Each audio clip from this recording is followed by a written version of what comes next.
인간은 기다리는 존재입니다. 농부는 비를 기다리고 파수꾼은 아침을 기다립니다. 산자는 자기도 모른 채 죽음을 기다리고 있는 존재입니다. 죽은 자는 또다시 심판을 기다립니다. 여러분, 지금 여러분의 삶이 영원할 걸로 생각하면 교만한 것입니다. 여러분의 젊음이 영원할 것으로 생각하면 정말로 어리석은 것입니다. 잘 아시는 대로 히브리서 9장 27절에 하나님께 사람이 죽는 것은 하나님께서 정하신 바요. 하나님이 정했기 때문에 누구도 거스릴 수 없어요. 착한 사람, 악한 사람, 강한 사람, 약한 사람, 누구도 죽음이라고 하는 이 엄청난 문제를 해결할 수 없습니다. 사람이 죽는 것은 하나님께서 정한 바요. 그 후에는 심판이 있다 그랬습니다. 사람이 모르는 게 세 가지가 있습니다. 첫째는 자기가 죄인인 걸 몰라요. 그래서 자기 도취에 빠져가지고 예수 그리스도를 부정하는 거예요. 여러분, 우리 죄의 문제는 예수님을 만나야 해결돼요. 교회에 나온다고 해결되지 않아요. 예수의 피가 우리의 죄를 씻어주고 예수의 의를 입을 때, 예복을 입지 않는 자는 잔치집에 못 들어가지요. 이게 무슨 뜻을 의미하겠어요? 예복을 입으면 되는 거예요. 어리든 나이가 많든 어떤 상황이든 과거가 그 사람이 어떤지 예복을 입으면 들어가는 거예요.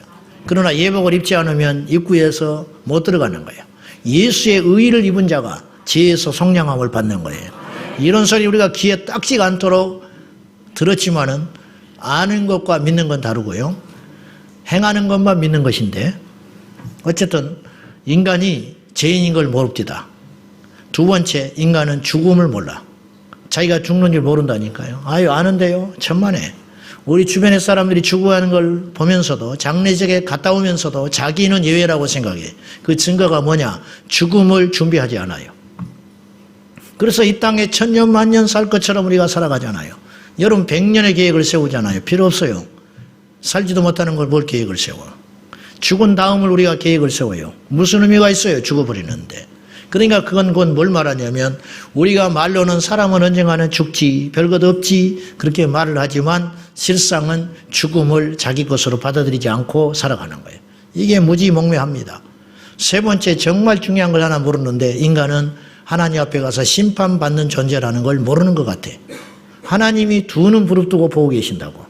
이 세 가지, 내가 죄인인 것과 내가 죽는다는 것과 내가 하나님의 심판대를 피할 수 없는 존재라는 걸 알기만 해도 우리 인생은 이렇게 살 수 없어요.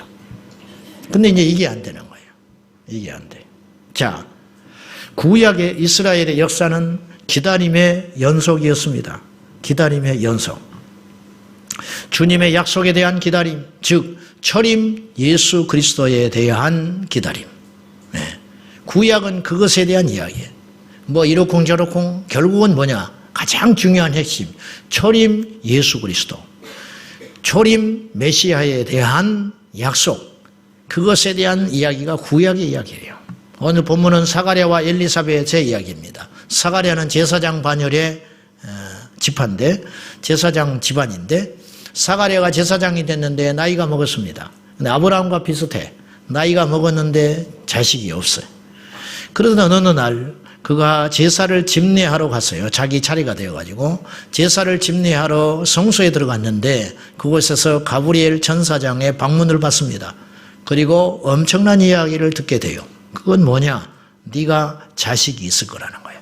근데 이건 받아들이기 어려웠어요. 왜냐하면 엘리사벳의 나이가 너무 많았기 때문이에요. 그건 불가능한 일인데, 그러나 가브리엘 천사는 분명히 이 약속을 전하고 갑니다. 그러면서 네가 믿지 못했으니 그 아이가 출산할 때까지 벙어리가 될 것이다. 말을 못해. 이제 그렇게 되는데, 그리고 그 아들을 갖게 될 텐데 그 아들을 낳거든 요한이라고 이름을 짓거라. 근데 그 요한은 해야 할 일이 있다. 그 요한은 오실 자를 예비하기 위하여 미리 보낸 존재다. 이렇게 이야기하는 거예요. 그 선지자가 될 것이다. 그런 말이에요. 그래서 이 말씀이, 자, 15절 한번 보세요. 1장 15절. 자, 이는 그가 주 앞에, 그가 요한이고요. 주는 예수 그리스도. 요한은 예수님 앞에 큰 자가 되며 포도주나 독한 술을 마시지 아니하며 모태로부터 성령의 충만함을 받아 나시린으로 구별되어 있다. 그런 말이에요. 앞서 보낸 자가 된다. 그러기 위하여 내가 방문했다. 그 태의 소식을 알리기 위하여. 그래서 요한을 주겠다. 그런 뜻이에요. 사가랴와 엘리사벳은 요한을 기다렸고요. 요한은 6개월 뒤에 태어나신 예수 그리스도를 기다리는 삶을 삽니다.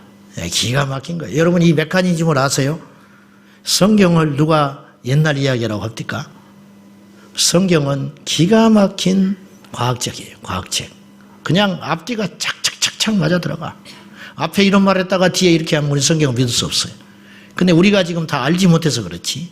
그리고 과학이 다 발전하지를 못해서 그렇지. 2000년 전에 짐승의 표를 어떻게 예언해요? 그런 책 보셨어요? 그런 책을 봤냐고. 고레스가 출현하기 전에 150년 전에 이사야 43장에 고레스라는 이름을 딱 실어놨어. 어떻게든지 안 믿으려고 하는 자들은 그걸 편집자적 입장으로 후대의 각색으로 생각하지만 우리는 그렇게 생각하지 않습니다. 하나님이 하시는 일은 이렇게 놀라운 거예요. 믿지 않으려는 자는 어떻게든 안 믿으니까. 나는 어쨌든 믿기로 작정한 사람이니까. 성경은 무조건 믿기로 작심했어요. 저는 무조건 하늘이 두 쪽 나도. 세례 요한은 예수님을 기다리면서 나는 물로 세례를 주거니와 내 뒤에 오시는 이는 불과 성령으로 세례를 주리라. 나는 그분의 신발끈을 매기도 부족할 만큼 아무것도 아닌 자다. 분명히 자기에 대한 자의식이 있었어요. 그러니까 세례 요한은 메시아가 아니라는 걸 알고 있었어요. 사람들은 착각도 했어요. 세례 요한이 400년 만에 나타난 선지자이기 때문에 세례 요한이 혹시 메시아가 아닌가 오해도 했어요. 그러나 세례 요한은 단호하게 이야기했습니다. 나는 아니다. 나는 그거 아니고 내 뒤에 그가 오신다. 나는 광야에서 외치는 폰, 소리다, 소리. 나는 없어져야 할 소리와 같은 존재다. 그분이 오시면 나는 할 일 다 한 거다. 유통기한 끝나는 거라. 그리고 그분이 등장하자 세례 요한은 목 잘려서 없어지는 거예요. 근데 그렇게 비참하게 생애를 마친 세례 요한을 향하여 예수님은 여인이 난 자 중에 가장 크다 그랬어요. 여러분, 우리의 사명을 다하는 게 가장 위대한 삶이야. 아멘이죠? 어떤 사람은 다 해야 할 일이 있다 그 말이에요. 그러니까 내 해야 할 일을 다하는 거. 하나님께서 맡기신 소명. 우리는 큰 일을 하려고 그러는데 하나님은 큰 일에 관심이 없어. 우리는 큰 일이 중요한 게 아니고 하나님 맡기신 소임 다하면 할렐루야 합니다. 네, 그것이 우리 해야 할 일이다 그 말이에요. 자, 우리 한번 누가복음 2장을 한번 찾아봐요. 사가랴와 엘리사벳을 통하여 요한을 주시겠다고 약속하셨고 또다시 시므온을 통하여 예수님을 예언을 합니다. 누가복음 2장 25절 자 26절까지 자 한번 볼까요? 시작. 예루살렘에 시므온이라는 사람이 있으니 이 사람은 의롭고 경건하여 이스라엘의 위로를 기다리는 자라. 성령이 그 위에 계시더라. 그가 주의 그리스도를 보기 전에 죽지 아니하리라 하는 성령의 지시를 받았더니 보십시오. 초림에 대하여 약속을 받은 자가 있었어요. 사가랴와 엘리사벳이 약속을 받았어요. 요한을 주신다는 건 메시아를 준다는 약속이거든요. 그리고 시므온에게 또 약속을 해요. 네가 시므온이 경건한 사람이에요. 깨어있는 사람이에요. 그리고 하나님의 이스라엘에 대한 위로, 그냥 이 구원할 자를 기다리면서 오매불망 주의 전에서 기도하는 기도의 사람이에요. 아주 훌륭한 믿음의 사람이죠. 그런데 그에게 성령께서 계시하셨어요.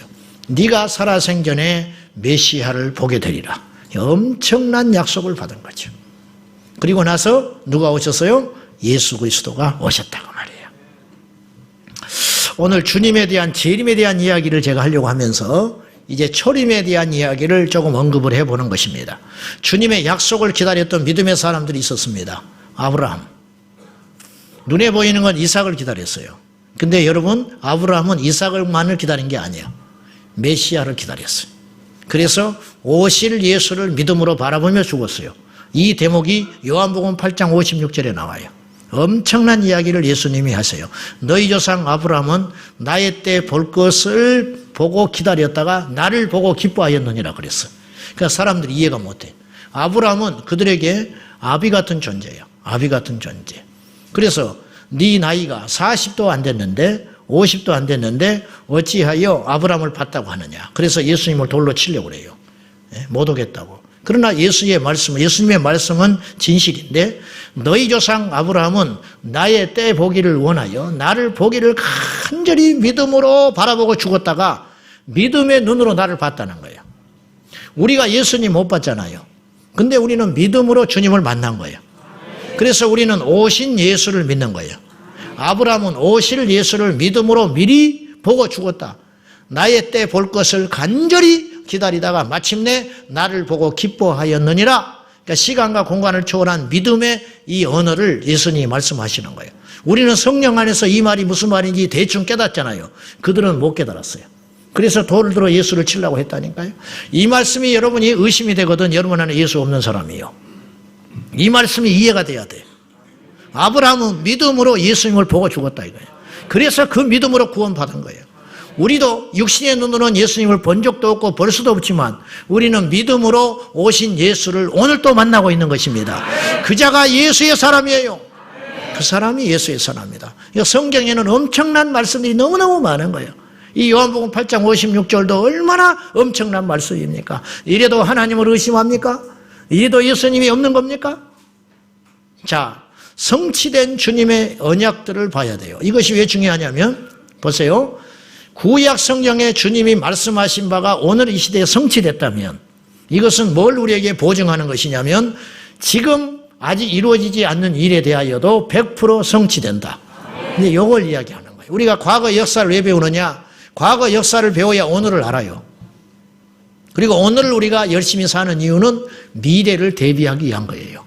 예수님의 초림과 재림도 그런 맥락에서 이해가 되어야 해요. 자, 노아의 홍수 사건 성취됐습니다. 내가 홍수로 멸하려니 방주를 지어라. 노아는 열심히 배를 믿음으로 지었습니다. 그 기간이 약 80년 정도 됩니다. 그리고 그 약속대로 온 인류에 하나님께서 홍수를 일으키셔서 멸망시키셨지요. 약속 지키셨다니까요. 아브라함에게 이삭을 주겠다. 그리고 100세에 하나님께서 아브라함에게 이삭을 줬습니다. 이삭을 주기 전에 1년 전에 현현하셔서 99세에 오셔서 내년 이맘때에 너에게 아들이 있으리라. 사라가 믿지 않고 웃었어요. 웃었느니라. 그래서 이름을 이삭이라 해라. 웃음이라는 뜻이라 이게. 웃음. 다윗의 왕권 사무엘을 통하여 기름 부을 때 이스라엘의 왕이 될 것이라고 주님은 미리 약속하셨고 그 약속을 성취하셨어요. 이것은 작은 약속의 성취들이에요. 사실은 개인사 혹은 한 나라의 어떤 운명을 짓는 결정짓는 약속의 성취.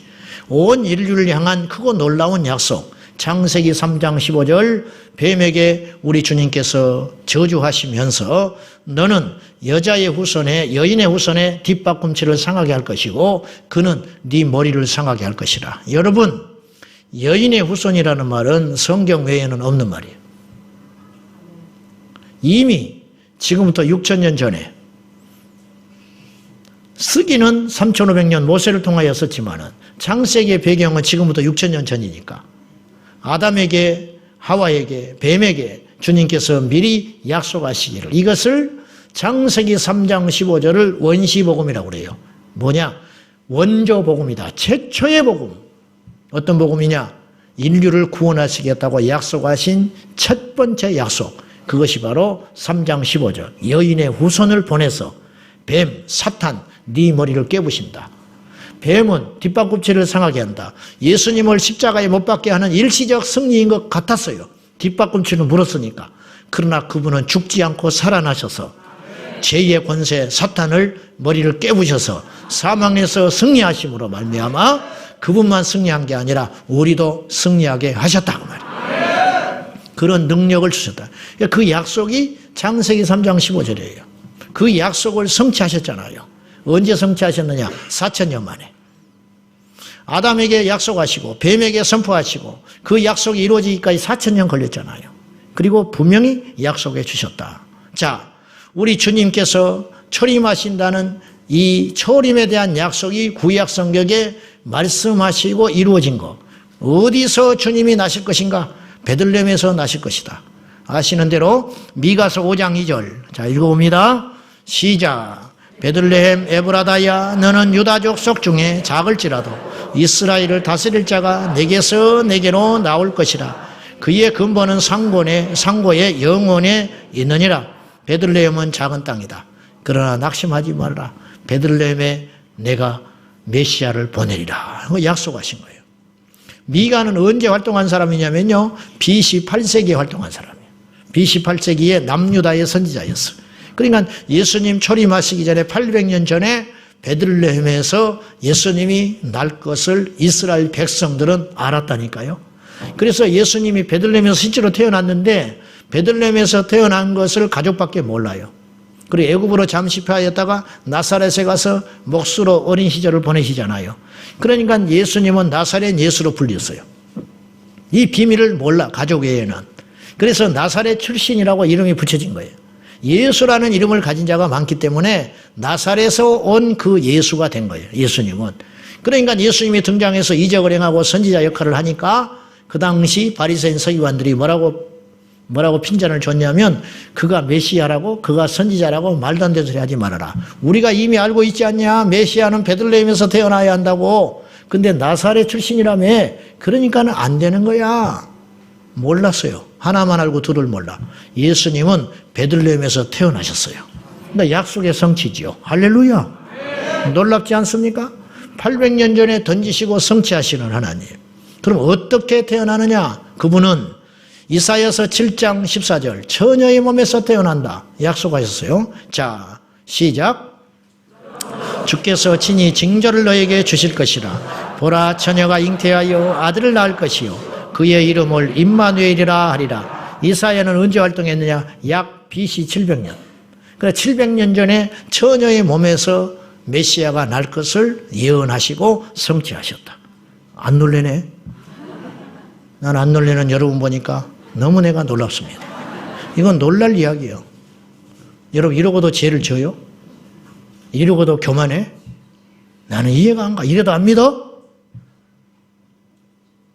이러고도 주님을 위해 목숨을 못 던져? 이러고도 교회에서 싸워? 응? 이러고도 술을 못 끊어? 나는 환장할 일이야, 환장할 일. 이해가 안 가. 이해를 해보려고 하면 몹시 제가 노력해요. 안 돼, 이해가 안 가. 어찌 이럴 수 있지? 어떻게 예수를 떠나지? 응? 어떻게 안 변하고 굳세어라 금순하고 그러고 앉아있지? 이 엄청난 약속의 말씀이 성취됐는데? 응? 나는 너무너무 이해가 안 가. 나는. 세 번째, 또 약속한 거. 이게 지금 요약만 한 거예요, 제가. 누구의 혈통에서 날 것이냐? 다윗의 혈통으로 나신다. 네, 약속한 거예요. 그래서 아브라함과 다윗의 자손의 계보라. 마태복음 1장 1절. 그렇죠? 자, 봅시다. 사실 엄밀히 따지면 마리아는 다윗의 혈통은 아니에요. 그런데 뭘 의미하는 것이냐? 영적으로 계보가 그렇다고 말이에요. 네, 그것도 시비 걸까 싶으니까 이야기하는 거예요. 로마서 1장 3절 4절. 바울은 이걸 확실히 못을 박았어요. 시작. 다윗의 혈통에서 나셨고 성결의 영으로는 죽은 자들 가운데 부활하사 능력으로 하나님의 아들로 선포되셨으니 곧 우리 주 예수 그리스도시니라. 육으로는 다윗의 혈통이요 영으로는 성결의 영 성령으로 잉태하셨다. 다윗이 분명히 신학적으로 밝히고 있는 거예요. 특히 예수님의 초림 사건은 한 가지만 말씀하지 않고 다 이루어졌어요. 그건 뭐냐? 언제라는 말은 없었어. 그죠? 구약 성경에 예수님이 다윗의 혈통에서 베들레헴에서 그리고 처녀의 몸에서 태어나게 될 것이다. 이 정도 되면 다 밝히신 거예요. 근데 한 가지 비밀로 붙이신 게 있어요. 언제 태어난다는 말은 안 하셨어요. 근데 이제 예로 알려준 자도 있었어요. 그게 누구냐? 시므온이야. 시므온이 네 생전에 메시아를 보리라 했으니까 대략 언제 태어나신다는 건 알려주셨지요. 그리고 난지 8일 만에 성소에 할례를 받으러 온 걸 알고 시므온이 만났어요. 얼마나 감격했을까. 메시아를 본 거야. 그분의 때를 눈 빠지게 기다리다가 눈앞에 아기 예수를 본 거야. 이건 뭐 전율이 흐를 일이에요. 우리는 그 역사 현장에 없었기 때문에 잘 몰라. 예수님이 오셨어요. 약속대로 오셨어요. 여러분, 성경에서 가장 중요한 말 중에 하나가 약속대로. 바울이 이 말을 자주 썼는데, 기약대로, 약속대로 그분이 오셨고 앞으로 오신다. 이제 이거 잊지 마셔야 돼. 이거 안 하면 충분해. 이거 안 하면. 예수님께서는 날짜만 못 박지 않으셨지 모든 것을 말씀하시고 그 약속대로 오셨다. 그럼 왜 날짜를 밝히지 않았을까? 우리에게 믿음을 보시려고 하는 거예요. 그리고 깨어있게 하시려고 하는 거예요. 재림도 마찬가지. 그러면 재림과 연결을 해봅시다. 주님의 초림이 예언되시고 길게는 4,000년, 짧게는 6개월 전에 미리 예언했잖아요. 요한이 날 때, 요한이 6개월 전에 먼저 태어났잖아요. 그러니까 6개월 전에 약속하시고 성취하셨잖아요. 짧게는. 길게는 4,000년. 4,000년, 창세기 아까 3장 15절. 이제 약속이 성취됐어요. 이 약속이 성취됐다는 것이 오늘 우리에게 무엇을 의미하느냐, 뭐가 그렇게 중요하냐, 재림에 대한 약속도 성취될 것을 분명히 논리적으로 우리는 받아들일 수밖에 없다는 거죠. 처녀의 몸에서 아이가 나온다, 처녀의 몸에서 메시아가 태어난다. 이사야가 그 약속을 오시기 전 700년 전에 계시를 받았지요. 사도 요한은 아직 이루어지지 않는 주의 재림에 대하여 우리 주님께서 오실 것을 미리 말씀하셨잖아요. 그 약속도 성취됩니다. 천년왕국, 아이고 어떻게 천년왕국이 있어? 주님이 공중에서 구름 타고 오셔? 손오공인가? 그런 소리 하지 마. 그런 소리 하지 말라고. 처녀의 몸에서 아이를 태어나게 하신 분이 우리 하나님의 능력이야. 그러면 아무것도 아니야. 그까짓 거. 아니, 말씀으로 천지를 창조하신 분이야. 그분은. 아무것도 아니야. 개가 인간이 하는 일을 어떻게 헤아려? 오줌을 싸면 막 태풍, 홍수 났다고 난리야. 개미는. 오늘은 또 뜨거운 물이 쏟아지네. 난리. 응? 색깔도 이상하네. 막 그래가면서 막 대피하자고 막 세상에 말세가 됐다고 난리야. 개미들이. 개미 굴에다 오줌을 싸버리면은. 거기다가 또 막대기로 막 쑤셔댔다. 그러면 세상에 종말이 왔다고 개미들이 난리라고. 우리가 개미도 인간이 하는 일을 몰라요. 근데 인간이 손가락으로 하나님이 계시네 안 계시네 있네 없네 이렇게 하네 저러네 그런 그만한 소리 하지 말라고. 그런 사람들은 마지막에 다 부끄러움 당합니다. 보십시오. 지금 뭐 철학자들이 어쩌고 저쩌고 니체가 뭐 신은 죽었다 이따구 소리 하고 죽었는데 지가 죽었어. 하나님이 죽은 게 아니고. 나중에 니체가 6개월 동안 미쳐서 돌아다녀 죽었어요. 니체는 이런 말도 했어. 성경은 앞으로 보지 않을 거다 그랬어. 근데 죽은 다음에 니체의 생가가 성경을 출판하는 인쇄소가 됐어. 하나님이 그냥 통쾌하게 복수해버리는 거야. 그러니까 까불지 말라고. 함부로 말들 하지 마. 함부로. 하나님이 있다 없다. 뭐 세상 돌아가면 뭐 미쳤다. 하나님이 어디 있냐. 그런 소리 함부로 하지 마. 나중에 그 말 그대로 다 심판받습니다. 그러니까 가만히 있으면 중간이 나가. 가만히 있어. 쓸데없는 소리 하지 말고. 나중에 내가 한 말로 다 부끄러움 당하고 수치당하고 막 목에 핏발 세우면서 막 이것이 틀리다 이것이 맞다. 그래서 주님은 함부로 맹세하지도 말라. 함부로 말하지 말라는 거예요.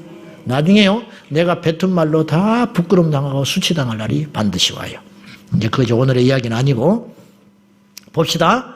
주님의 재림도 아까 우리가 초림에 대해서 알아봤죠. 어디서 태어나며 어떻게 태어나며 그분이 어떤 삶을 사실 것인가 어떤 혈통으로 태어날 건가 봤어요. 그러면 재림도 여기에 연결시켜서 우리가 한번 볼 필요가 있다는 거예요. 그럼 어때요? 앞으로가 그대로 되는가? 이제 이걸 믿음으로 우리가 봐야 한다. 첫째, 그때는 알지 못해요. 그때와 시는 알지 못해. 초림도 비밀로 이렇게 덮어놓으셨듯이 재림 또한 덮어놓으셨어요. 자, 사도행전 1장 7절 시작. 이르시되 아버지께서 자기의 권한에 두셨으니 너희가 알 바 아니요. 알 바 아니라고 그랬지요. 근데 자꾸 알겠다고 덤벼들어. 그러면 이단되는 거예요. 성경에서 비밀로 감춘 것이 있어요. 장래 일을 인생으로 하여금 알지 못하게 하셨느니라. 그러니까 누군가 와가지고 여러분이 이렇게 말하면 거짓 선지자예요. 집사님 기도해 보니까 집사님 수명이 6개월밖에 안 남은 것 같아. 그런 소리 누가 했다. 그 사람은 바로 고발해야 돼요. 그건 100% 이단. 어떤 사람이 기도를 많이 해요. 산기도도 하고 기도원도 다니고 교회에서 금식도 하고 기도를 너무너무 많이 해가지고 넘어가 버렸어. 기도를 많이 해가지고 넘어가가지고 무슨 소리를 하냐면 기도를 해보니까 내년에 3차 대전이 일어난다는 거야. 그런 소리 하거든 그 사람은 교회에서 쫓아내야 돼. 절대 그런 헛된 예언 함부로 하고 다니는 거 아니에요. 예언은 그런 게 아니에요. 큰 계시적 예언, 주님이 곧 오신다 이런 말은 할 수 있어. 우리를 각성시키고 깨어있게끔 하는 그러한 각성의 예언은 할 수 있지만 그날과 그 시를 못을 박은 것은 어떤 신학자, 어떤 고매한 인격을 가진 목회자, 뭐 병을 고치고 죽은 자를 살리는 능력이 있다 할지라도 그의 입에서 언제 주님이 오신다고 말하는 순간 그는 사탄에게 미혹되는 거예요. 왜냐? 성경에 알 바 아니다 그랬어요. 그 권한은 누가 있는 거예요? 하나님. 그러면 그것을 선포하는 행위는 자기가 하나님이라는 뜻이에요. 그러니까 교만의 영에 둘러씌운 거지요. 그러니까 그는 영이 건전하지 못한 자야. 그러니까 앞으로 뭐 별일이 다 일어날 거야. 표적을 행하고 거짓 사도들이 나타나고 우리를 미혹하고 배교하게 만들 것인데 그런 것에 흔들리지 말고 정신을 바짝 차리고 성경의 주된 줄거리를 찾아서 건강한 신앙생활을 하셔야 됩니다. 두 번째, 주님께서 어디에 재림하시는가? 이건 성경에 예언해놨어요. 이제 앞으로 우리가 우리 생전에 그분이 오신다면 그걸 목격할지도 몰라. 봅시다. 어디냐? 스가랴서 14장 4절입니다. 감람산에 강림하신다고 성경은 못을 박았습니다. 자, 14장 4절 시작. 그날에 그의 발이 예루살렘 앞 곧 동쪽 감람산에 서실 것이요 감람산은 그 한가운데가 동서로 갈라져 매우 큰 골짜기가 되어서 산 절반은 북으로 절반은 남으로 옮기고 그의 발이 예루살렘 앞 곧 동쪽 감람산은 올리브산이라고도 불리운대요. 그러니까 유대인들은 올리브산이라고도 불러. 그 감람산에 선다라는 말은 보세요. 감람산에 그의 발을 선다고 그랬죠. 발에 올라가면 그런 표현을 안 써요. 위에서 내려오기 때문에 발부터 착지하잖아. 놀랍지 않아요? 그러니까 여러분 성경은 유심히 봐야 됩니다. 유심히 보면 볼수록 놀라운 하나님의 지혜가 있고요. 논리에 딱딱 맞아진다는 걸 알 수 있어. 보시라고. 감람산이 있는데 감람산에 그의 발이 닿는다. 그의 발이 선다. 이 말이에요. 올라가서는 그렇게 안 돼. 공중에서 우리 주님 재림하셔서 그곳에 강림하신다. 그런 뜻이. 사도행전 1장 11절과 12절에 보면 예수님께서 승천하실 때 어디서 승천하셨냐면 감람산에서 승천하셨습니다. 감람산에서 승천했다. 그렇게 못을 박지는 않았지만 감람산 가까운 데서 제자들이 모여 있었어요. 그러니까 감람산에서 승천했다 해도 무방합니다. 저는 그렇게 믿어요. 감람산에서 승천하시면서 천사들의 증언을 통하여 뭐라고 하셨냐면 너희가 본대로 오리라 그랬어요. 그러니까 감람산에서 승천하셨지요. 감람산에 오시리라. 그러니까 이건 이제 이 사도행전 1장 11절과 12절만 가지고 말을 하면 논리가 약한데 스가랴서 14장 4절과 연결을 시키면 그건 맞는 말이라는 거예요. 그러니까 이걸 가지고 저를 공격하지는 마세요. 저는 성경을 가지고 이야기를 했으니까 스가랴서 14장 4절에 그의 발이 감람산 예루살렘 앞 감람산 올리브산에 그의 발이 내리신다고 했기 때문에 나는 그걸 이야기하는 것뿐이에요. 스가랴서 14장 4절은 초림에 대한 이야기가 아닙니다. 재림에 대한 이야기예요. 자, 그래서 어디에 임하시느냐? 감람산에 공중에서 우리 주님 재림하셨다가 동서사방에서 그것도 마태복음 24장에 나와요. 휴거 후 우리는 이제 휴거 하잖아요. 휴거 할 때 공중에서 들림 받고 있다가 예수님과 함께 공중에서 머물다가 이제 요 기간이 7년일지 모르겠어요. 그 사이에 지상에서 7년 환란이 될지는 모르겠어요. 나 모른다고 그랬어요. 못을 안 박았어. 앞으로의 될 일은요, 굉장히 조심스러워요. 근데 이제 뭔가는 있어. 그죠? 아이고, 예수님 힘들겠네. 7년이나 서 있으려면은. 아휴. 우리도 힘들겠어. 7년 동안 있으려면 뭘 먹고 살지? 좀 그런 소리 좀 하지 마. 천지를 말씀으로 창조하신 분이라니까? 좀 깝깝한 소리 좀 하지 말고, 응? 그날이 얼마나 놀라울까? 얼마나 황홀할까? 에? 얼마나? 살을 좀 빼야 됩니다. 올라가려면. 그래서 이제 공중에서 우리 주님과 함께 있다가, 그 이제 7년이 될지 3년 반이 될지 모르겠어요. 그건 확실히 나는 모르겠어요. 그렇게 하고 이제 우리 주님 감람산에 강림하시면 우리가 같이 내려와야지. 그러면 내려와서 그때부터 뭐라느냐? 1000년간 통치하는 거야. 천년왕국이 시작돼. 그리고 천년왕국이 끝자락이 되면 무저경에 던져졌던 마귀를 일시적으로 풀어놓죠. 그리고 나서 마지막 전쟁이 일어나. 곡과 마곡의 전쟁. 그리고 예루살렘을 둘러싼 적을 물리치고 우리 주님께서 심판하신 다음에 새하늘과 새 땅이 열리게 되는 거예요. 이게 요한계시록의 역사예요. 아이고 그렇게 하면 되면 좋겠습니다마는 정말 될까요? 된다니까? 동화처럼 들리세요? 처녀의 몸에서 예수님이 오셨어. 그러니까 이거 짜맞추는 게 아니에요. 실제로 그랬잖아요. 마리아의 몸에서 주님이 오셨잖아. 그리고 부활하셨고 승천하셨잖아. 여러분 승천하시기 전에 이 땅에서 예수님이 40년을 머무셨어요. 40일을. 사도행전에 보면 40일을 머물면서 많은 사람을 만났어. 동시에 500여 개의 형제한테도 만났어. 그게 고린도전서 15장이에요. 바울이 목격했다니까. 바울은 부활하신 주님을 목격했는데 언제 목격했냐면 시기적으로 부활 승천하신 다음에 만났어요. 그러니까 부활한 다음에 40일 동안 머물 동안에 바울은 못 만났어요. 그때는 못 만났어. 나중에 만났어요. 그러면 승천하셨던 그분이 다시 오셨다는 말이 되는데 되느냐? 그걸까지 못해? 이제 주님이 하늘의 왕권과 모든 걸 회복하셨는데 지금도 우리 주님은 이슬람에 나타나셔요. 오셔가지고 초자연적인 역사를 이룬다니까. 하나님이 직접 선교해요. 이슬람 교도들이 너무 강팍하니까 사람들의 증언으로 믿지 않으니까 꿈에서 역사하시고 우리 주님이 실지 방문하는 일들이 많이 일어나요.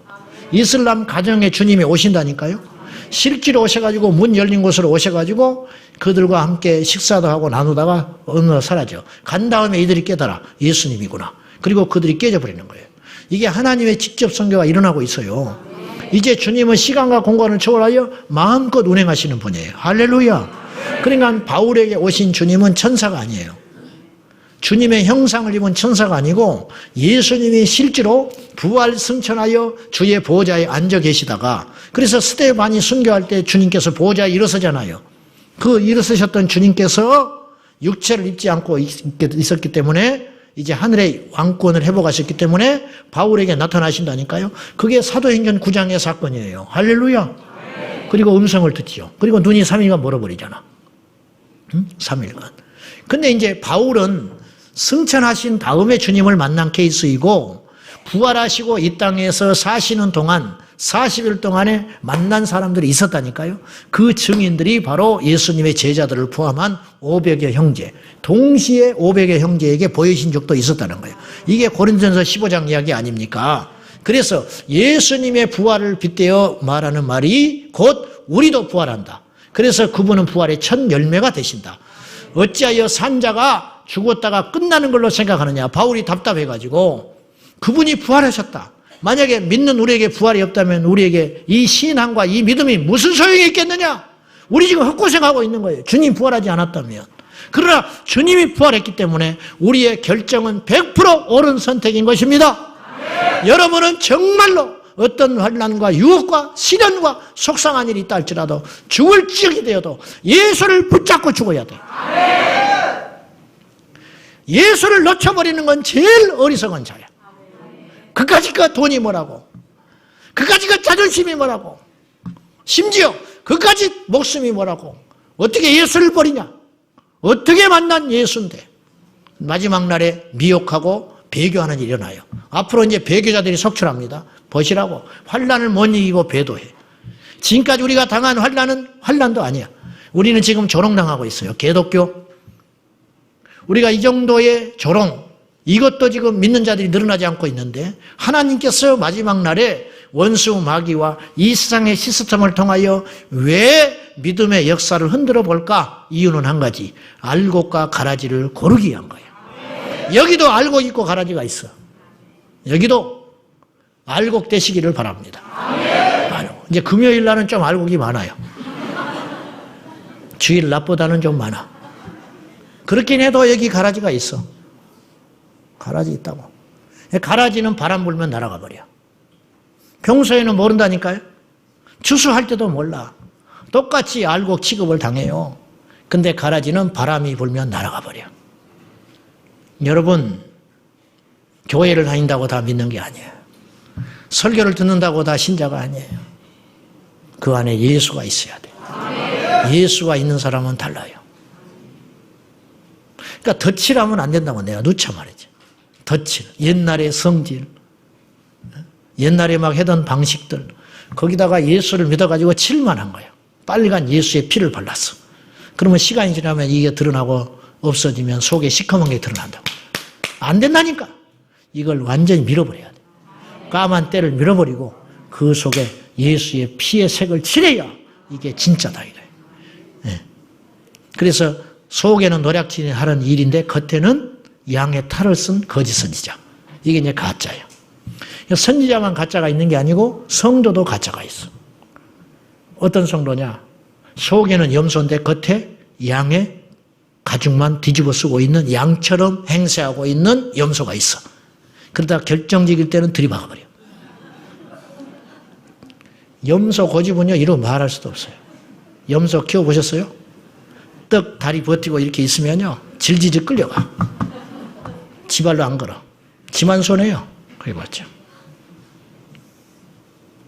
세 번째, 자, 주님의 초림과 재림을 연결시키고 있는 거예요. 자, 초림 때 어디서 태어난다고 그랬어요? 베들레헴. 재림 때 어디에 강림하셔요? 감람산. 그러니까 태어난 건 아니니까 강림인 거죠. 강림. 자, 그러면 어떻게 태어나는가? 초림 때는 천의 몸에서 태어나셨죠. 우리 주님은 어떻게 오시느냐 이거예요. 이게 성경에 이미 말씀하셨어요.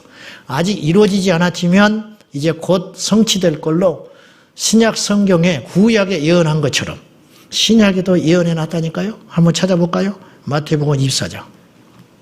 잘 아는 내용들이에요. 모른 척하고 앉아있지 다 알고 있는 거예요. 마태복음 24장 27절. 이걸요, 책으로 보지 마세요. 진리로 보셔야 돼요. 24장 27절. 자, 시작. 번개가 동편에서 나서 서편까지 번쩍인같이 인자의 임함도 그러. 인자라는 표현은 예수님이 스스로를 말씀하실 때 사람의 아들로 표현하신 거예요. 나는 인자인데 예수님께서 말씀하시기를 내가 임한다 그랬어요. 태어난다고 말씀하지 않았어. 주님이 강림하실 때, 임할 때 어떤 일이 일어나느냐? 번개가 동편에서 나서 서편까지 버쩍인같이 모든 인류가 알도록 주님이 오신다는 거예요. 그러니까 지금 누가 왔다? 그 가짜들이야 다. 계룡산에 가면 예수라고 자청하는 사람이 있어. 예수라고 이름 써가지고 왕관 쓰고 있는 놈도 있어. 참 희한한 거는, 너무너무 희한한 건 그건 이제 미쳤으니까 그럴 수 있어요. 뭐 그러든지 말든지 왕 옷을 입고 왕관을 쓰고 여기다가 예수라고 써갖고 그렇게 다닌 놈이 있어. 명함을 예수라고 파가지고 다닌 놈이 있어요.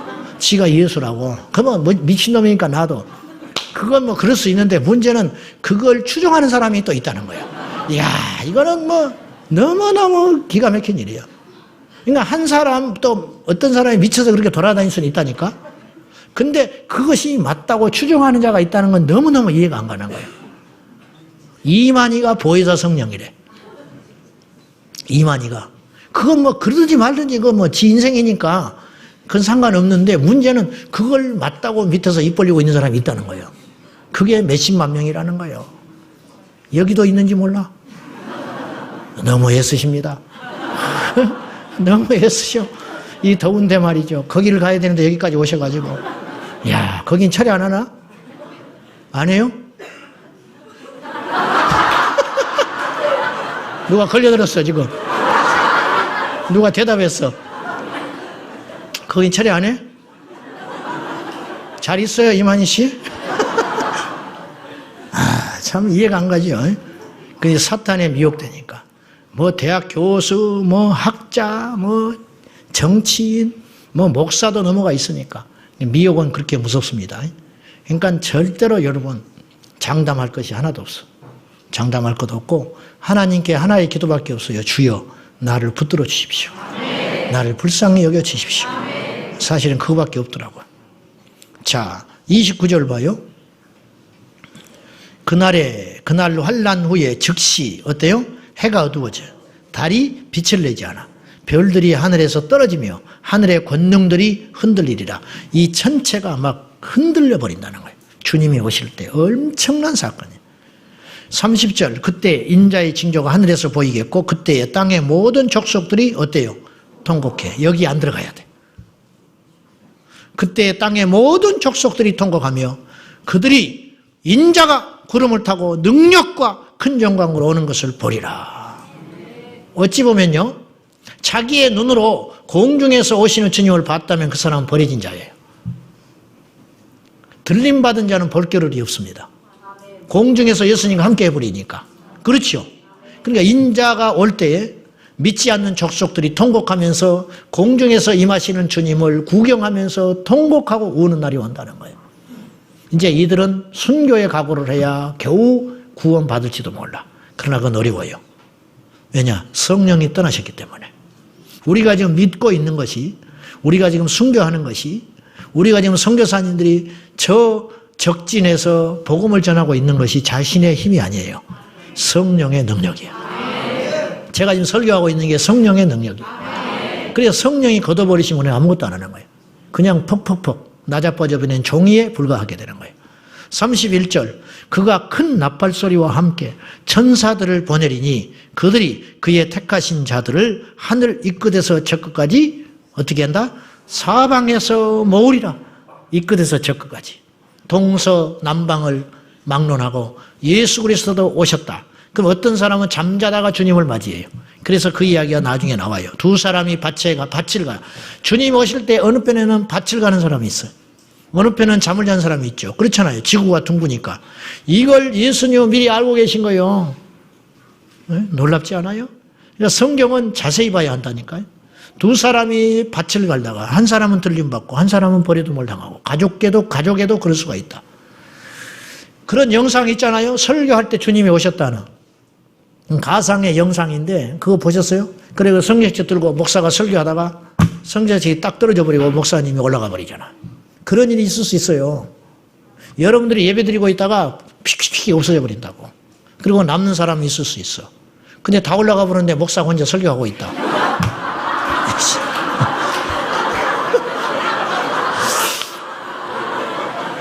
아니 내가 그렇다는 게 아니라 나는 안 그러지. 내가 주님 얼마나 사랑하는데. 그건 아닌데 그럴 수 있다. 그래 안 그래요? 어떤 사람이 대표 기도하다가 기도하고 나니까 다 가버리고 없어. 기도에 집중하느라고 막 정신 차려봤는데 갑자기. 여러분 이런 일이 없을 것 같아요? 어떤 교회는 한 명도 들림 못 받을 수도 있어. 그러니까 자기들이 다 무슨 일이 일어나는지를 몰라. 근데 밖에 나갔더니 어두워졌어. 우리같이 지하에 있는 교회는 모를 거 아니에요. 나가보니까 난리가 나버린 거죠. 막 교통사고가 나고 비행기는 떨어져 버리고 인터넷 마비돼 버리고 하늘은 1월 성신이 어두워지고 전체가 다 난리가 났다고 하니까 그렇잖아요. 근데 하늘을 보니까 빛 가운데 나팔 소리와 함께 기청이 찢어지는 나팔 소리와 함께 하늘에서 빛이 임하드는데 구름 가운데 주님이 오시는 걸 본다. 그러면 그 사람은 땅을 치며 통곡한다는 거예요. 그런 비극의 주인공이 돼서는 안 돼요. 근데 우리 교회에도 들림받지 못할 사람이 있을 것 같아. 내가 누구라고 말을 안 하지만은 주보에 실어버릴까 싶어. 있다니까. 있어. 구원 받은 자는 그렇게 못 사는 거예요. 열매를 보면 나무를 아는 거지요. 그러니까 열매가 없기 때문에 그 나무는 이미 나무가 아닌 거예요. 있어요. 마지막 날 다 잘라가지고 불에 던져버린다 하잖아. 그건 뭐냐? 불심판에 던져버린다는 거예요. 불못. 우리 주님은요, 진리 자체이시기 때문에요, 허튼 소리가 한 번도 없어요. 그냥 하신 소리가 하나도 없다고. 예와 자체도 모순점이 하나도 없어요. 다 일리가 있는 말씀이고, 다 논리가 있는 말씀이고, 미래를 예측한 말씀이고, 진리이시기 때문에 우리 주님은 한 채 오차가 없다. 한 채 오차가. 제자들이 오해해서 해석을 하고 전할 때 잘못 전했을지는 모르지만 우리 예수님은 진리 그 자신이다. 그래서 우리 주님 오실 때 번개가 번쩍인같이 해가 어두워지고 우주의 대혼돈, 땅에 버린 자들의 통곡, 구름을 타고 천사들의 나팔소리와 함께 택하신 자들을 사방에서 모이게 하신다. 이런 이야기를 동화로 듣지 말라는 거예요. 구약의 초림도 동화처럼 오셨으니까, 처녀의 몸에서 우리 주님이 오셨으니까 제발 동화처럼 듣지 말라. 데살로니가 전서 4장 15절 이하에 보면은 주의 호령과 일관성이 있어요. 마태복음 24장의 말씀과 똑같습니다.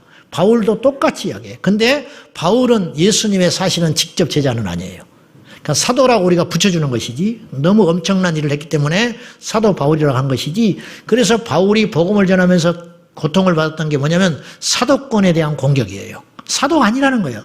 사도는 예수님과 함께 살았던 12명의 제자들만 사도예요. 그러니까 바울은 엄밀한 의미에서 사도가 아니라는 거예요. 그런데 보세요. 그러니까 제가 말하는 건 뭐냐면 예수님이 이 땅에 공생해야 하는 기간 동안 바울은 예수님을 멀찍이서 봤을지는 몰라요. 그러나 그 밑에 가서 제자로서 공부한 적은 없는 분이야. 근데 바울이 예수님이 하신 말씀과 똑같은 이야기를 하고 있어요. 그건 왜 그러냐? 성령의 계시가 같기 때문이에요. 그래서 데살로니가 전서 4장에서 15절 이하에서 바울도 똑같은 이야기를 하는데 주의 호령과 천사장의 나팔소리와 천사장의 소리와 하나님의 나팔소리와 함께 죽은 성도가 부활하고 그 다음에 살아남은 성도와 함께 휴거된다. 여기서 내가 이번에 설교 준비를 하면서 다시 한번 성경을 그걸 자세히 보니까 제가 오류를 잡아야 할 것 같아. 자, 이거 보니까요. 데살로니가전서 4장을 여러분이 가서 읽어보시는데 그 말씀을 자세히 보면 이렇게 기록되어 있어요. 부활의 순서가 있어요. 부활의 순서가 어떤 순서가 있냐면 우리보다 먼저 믿은 자들이 부활해요. 그리고 부활한 다음에 공중으로 바로 올라가질 않아. 자세히 보니 그게 아니고 부활만 그들이 먼저 해. 그리고 부활하여 있다가 그건 아주 순간이겠지만은 부활하여 있다가 우리들과 함께 공중으로 올라가요. 이게 데살로니가전서 4장의 이야기더라고. 제가 이제 성경을 열심히 읽지 않은 관계로 지금까지 이렇게 알고 있었어요. 부활하여 믿는 성도, 우리보다 먼저 죽은 잠자는 자들이 부활하여 올라가고 그 다음에 우리가 올라간 줄 알았어. 그게 별 중요한 건 아닌데 이번에 다시 자세히 읽어보니 그게 아니고 우리 먼저 자는 주 안에서 죽은 자들이 자고 있다가 부활을 합니다. 부활한 다음에 기다려요. 왜냐하면 함께라는 표현이 나와요. 그들이 부활하여 있다가 우리와 함께 그렇게 나와 있어. 함께 끌어올려간다. 끌어올린다는 말이 휴거라는 말이에요. 그러니까 휴거라는 단어는 성경에 없어요. 그러나 끌어올려라는 말이 휴거라는 말이기 때문에 휴거라는 말을 써도 무방한 겁니다. 알겠죠, 여러분? 자, 그래서 일관성이 있다. 초림에 대한 구약의 선지자들의 일관성, 재림에 대한 예수님과 사도들과 그리고 그들의 일관성이 있고 구체적이라는 거예요. 할렐루야. 만약에 예수님의 초림이 성경에 예언된 대로 오시지 않고 했다면 주의 재림도 우리는 혼란에 빠질 수 있어요. 그러나 주의 초림이 정확히 말씀하신 대로 약속대로 오셨기 때문에 주님의 재림도 약속대로 오시리라. 저는 그렇게 확신합니다. 구약의 선지자들이 회개를 외치고 이스라엘의 회복을 선포하며 메시아의 초림을 약속하셨고 그대로 성취됐듯이 예수님께서 십자가에 죽으실 것도 미리 말씀하셨고 부활하실 것도 미리 말씀하셨고 재림과 심판도 미리 말씀하셨는데 이제 오늘 우리에게 아직 이루어지지 않는 유일한 약속이 있다면 주님의 재림. 요거 하나 남았다. 그런데 그날과 그 시를 알지 못하기 때문에 우리는 어떻게 해야 된다? 깨어 있어야 한다. 그래서 믿음을 보시는 거예요, 하나님. 믿음 있는 자만 깨어 있어요. 할렐루야. 믿음 있는 자만 준비해. 믿음 있는 자만 주님의 재림을 준비한다고요. 그걸 믿어야 준비할 거 아니에요. 그래서 주님의 초림을 믿었기 때문에 세례 요한이 준비한 거 아니에요. 내 뒤에 그분이 오신다. 언제인지는 모르지만 이미 태어나셨고 그래서 그분이 요단강에 나타나셨을 때 세례 요한이 자기가 세례를 받으려고 그래. 어떻게 내가 그 당신을 세례를 주나고. 근데 이렇게 해라. 이것이 내가 합당하니라. 그래서 예수님이 세례를 받는 거예요. 이것도 굉장한 메커니즘이 있어요. 네, 알겠지만은 자, 왜 이토록 중요하고 중요한 재림신앙에 이 시대에 힘을 쓰지 못하는가? 여러분, 주님의 재림을 잊으면 안 돼요. 오늘 제가 작심하고 설교하는 거예요. 그동안 재림에 대해서 제가 뜸하게 이야기를 안 했기 때문에 잊을만 하면 내가 이야기하는 거예요. 잊을만 하면 십자가, 잊을만 하면 구원, 잊을만 하면 재림. 이거 그냥 하는 거예요. 이거. 나는 무식해서 다른 건 몰라. 다른 건 들으려면 신학교를 가셔요. 다른 거 들으려면 다른 데 가. 다른 데 가서 공부해. 나는 무식해서 이거밖에 못해. 이거. 몇 가지밖에 말 못해. 여기서 다른 지식이 다 새끼치는 거예요. 모르겠어, 나는. 왜 그러면 이토록 중요한 재림신앙에 힘을 쓰지 못하는가? 그래요, 안 그래요? 교회에서요, 천국과 지옥, 재림만 똑바로 가르쳐도 성도들은 이렇게 안 살아요. 이걸 안 가르치고 있는 거예요. 여호와의 심판을 안 가르치고 있다니까? 여러분, 심판받습니다. 바로 살아야 돼, 인생 바로 살아야 돼. 말 함부로들 하지 마. 죄짓고 살지 말라고요. 반드시 행한 대로 심판받아요. 세상에 헛된 데 소망 두지 마셔요. 음란하지 마셔요. 악하게 살면 안 돼. 반드시 심판받는다고. 하나님 몰라서 그냥 두고 있는 줄 알아요? 지금 회개할 날을 기다리고 있는 거예요. 회개할 때를 기다리고 있다고. 은밀하게 죄짓내고 빨리 정리하시라고. 여호와께서 치신다고. 이 땅에서 안 치면 반드시 죽은 다음에도 심판받게 돼 있어요. 행한 대로 받는다니까. 우리 청년들 정신 똑바로 차려. 알겠어요?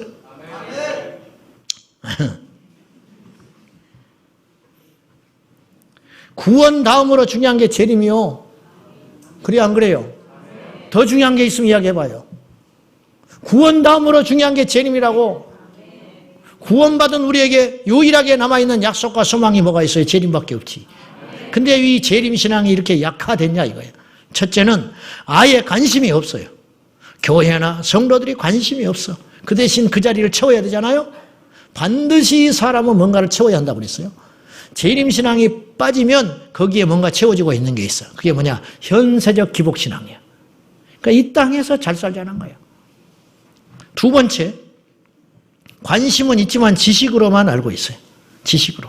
아는 것이 믿음이 아니에요. 믿는 것만 진짜 아는 것이에요. 그리고 잘못된, 세 번째, 주의할 것은 잘못된 방향으로 주의 재림을 준비하고 있는 무리들이 있어요. 그날과 그 시에 관심을 갖는 극단적인 존재들이 있어요. 그래야 도피처를 만든다. 지금 언론에서 시끄럽게 하잖아요. 미혹되지 마세요. 누가 뭐 도피할 때가, 도피처가 어디가 있어요 지금. 우리 주님이 오시면 동가서에 해가 번쩍이같이 나타나고 1월 성신이 빛을 잃어버리는데 어디 가서 숨어. 뭘 도피를 해. 교회에서 기도하다 가는 것이지. 하여튼 나는 아무리 내가 이해를 하려고 해도 이해가 안 돼. 돈 걷어가지고 도피처를 만들었대. 응? 왜 그런데 미혹되냐고요. 왜? 말씀이 없어서 그래. 마태복음 24장만 제대로 배우고 알아도 그런 소리 안 하지. 그리고 그런 데 하면은 분별이 돼버리잖아요. 도피자가 어디냐 그렇게 나와야지. 도피한다고 그러면 숨을 데가 어디냐 이 세상에. 주님 오시는데 만약에 오신다면 숨을 데가 어디가 있냐고. 어디가 있냐고. 그렇게 반발을 해야 되는데 진짜인 줄 알고 돈 갖다 바치고. 응? 말도 안 되는 소리를 하고 있어.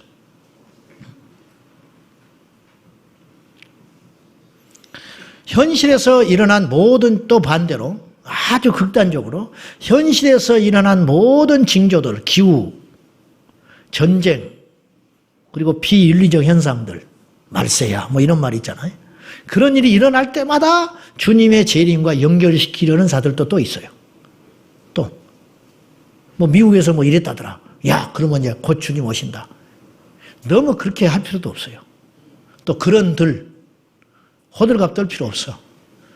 주님만을 붙잡고 그럴수록 열심히 전도하고 그럴수록 열심히 기도해야지.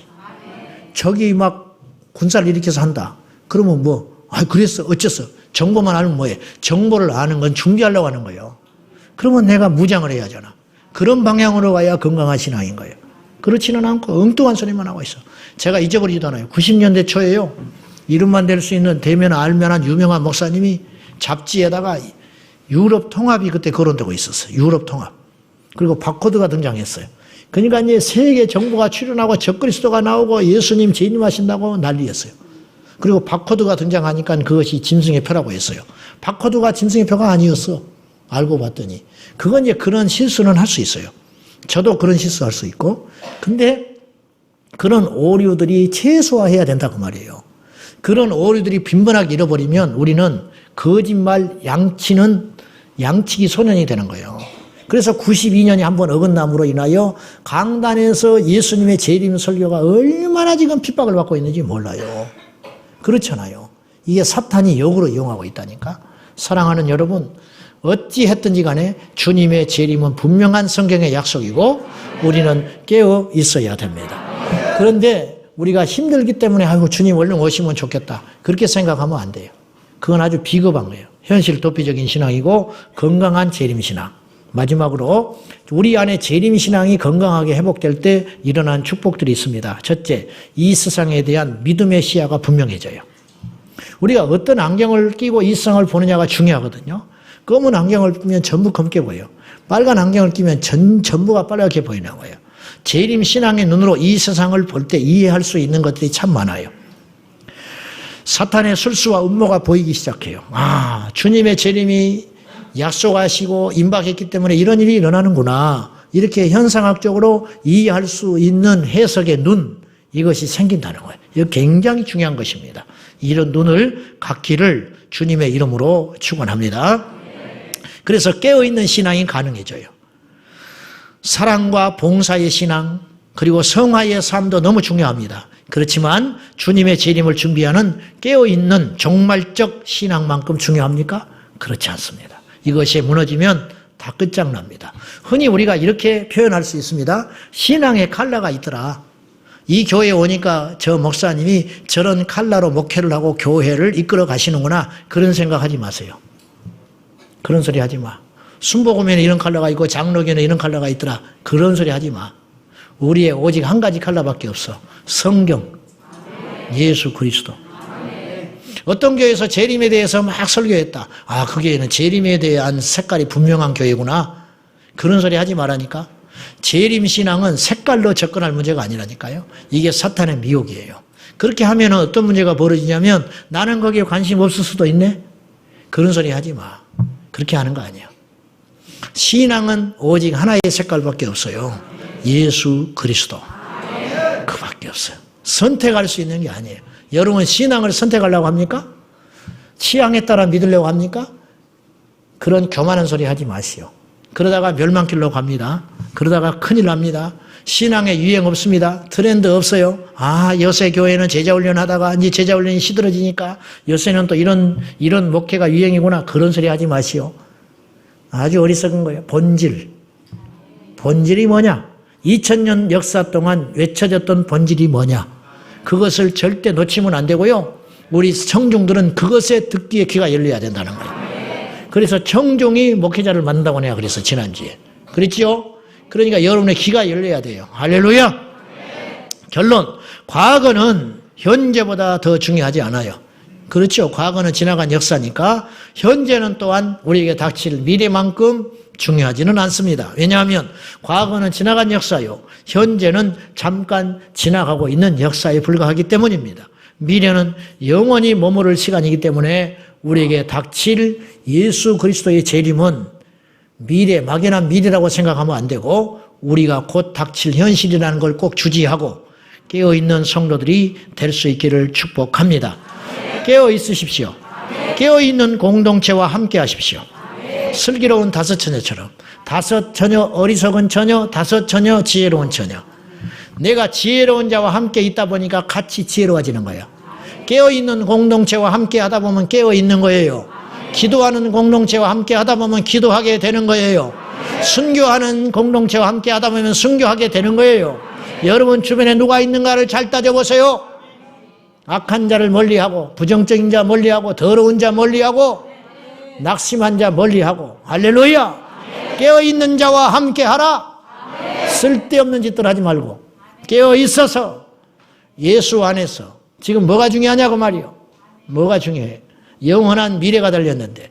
그래서 깨어있는 공동체와 함께하고 기도하는 공동체와 함께하고 영혼을 사랑하는 자들과 함께하고 잠자는 신앙을 때마다 각성시키는 경고의 메시지에 여러분의 귀가 열려 있어서 날마다 복음으로 새로워지는 저와 여러분 될 수 있기를 예수님의 이름으로 축원합니다. 할렐루야. 기도하겠습니다. 살아계신 하나님 아버지, 오늘 또 이 말씀을 주의 경고로 받습니다. 마지막 날에 깨어 있어야 하겠습니다. 주님의 초림이 약속대로 이루어졌듯이 주님의 재림도 반드시 이루어질 줄로 믿습니다. 주여, 오늘 예배에 참여하는 모든 성도들 한 영혼도 잠자는 자 없게 하여 주시고 마지막 날에 깨어 있어서 언제 우리 주님 오신다 할지라도 준비하고 대비하여 할렐루야 들림받을 수 있도록 축복하여 주옵소서. 깨어 있으라. 그날과 그 시를 알지 못하니 깨어 있으라. 경고하신 주의 음성을 성령의 음성으로 듣게 하옵소서. 예수님의 이름으로 기도하옵나이다. 아멘.